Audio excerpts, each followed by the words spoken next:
Ma ütlen ausalt, et kui ma gümnaasiumi lõpetasin, siis mina ei teadnud, mis minust saab. Ma valisin ehitusvaldkonna erialade seast umbes niimoodi oma eriala, et mulle tundus, et sisekliima veetehnika on kõige spetsiifilisem, kõige huvitavam. Ka selles mõttes, et kui see maja ju lõpuks valmis ehitatakse, siis sa saad ju vaadata seda maja ja mõelda, et okei, mina tegin siia kas siis, ma ei tea, projekti või mina aitasin seda ehitada. See päris asi, mis sellest tulenev oli, see lõpumotivatsioon. Minu kõige suurem roll on täna siis lahendada ära see küsimus, mis me teeme nende suurte tuhamägedega, mis meil seal Ida-Virumaal on.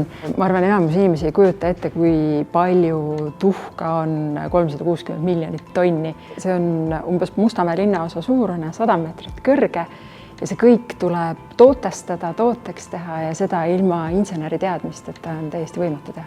Eestis võiks olla kindlasti rohkem inseneere ja seal hulgas rohkem naisinseneere. Seega, kui me suudaks turule tuua rohkem naisinseneere, siis tegelikult nende jaoks leidub väärika tööd ja väärika töötasuga. See müüt, et inseneeria on pigem meeste ala, ei pea paika. Ei ole nii, et ainult poisse huvitavad need küsimused, et tegelikult tüdrukutel on samamoodi need miks ja kuidas küsimused. Kuidas saab mooskommi sisse aga kuidas saab jäätispaki sisse. Tüdrukud võiksid inseneeriasse tulla sellepärast, et see on huvitav. Meil oleks väga vaja uusi noori insenere.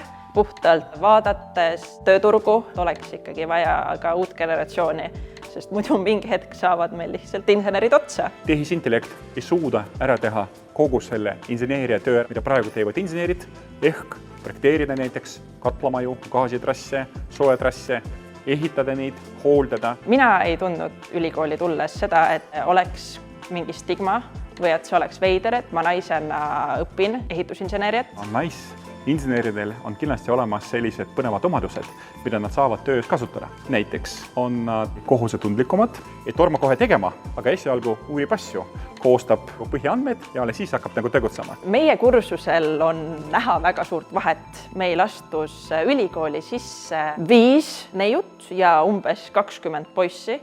Meil on hetkel alles 4 neiut ja umbes 7 poissi, ehk siis ma näen, et kui naisterahvas teeb otsus, et ta tahab tulla õppima inseneeriat, siis see tõenäosus, et ta ka lõpetab või et ta jääb see ülikooli, on lihtsalt nii palju suurem. Ma olen töötanud betoonitööstuses, kus sul on sisuliselt iga päev on sul siseruumides ehitusplats, sul on tolm ja müra ja samas kõrval on elektroonikatööstus, kus sul on kõik on puhas, valge, väikesed komponendid, väga erinevad võivad olla tööstused.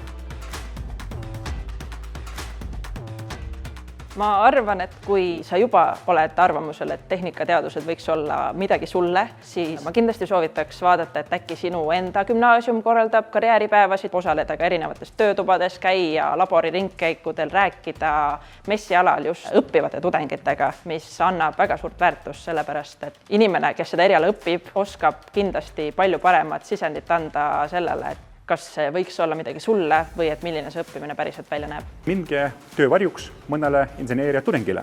Ja teine võimalus, mida ma võin teile ka soovitada, et minge ka töövarjuks päris inseneerile. Ja siis te saate võib-olla 2 sellist kogemust kätte. Punkt 1, kuidas õpib inseneeria tudeng ja punkt 2, kuidas töötab insener, kui ta juba saab päris inseneriks. Ja siis te saate aru, kas see valdkond ja see ala sobib teile või ei sobi.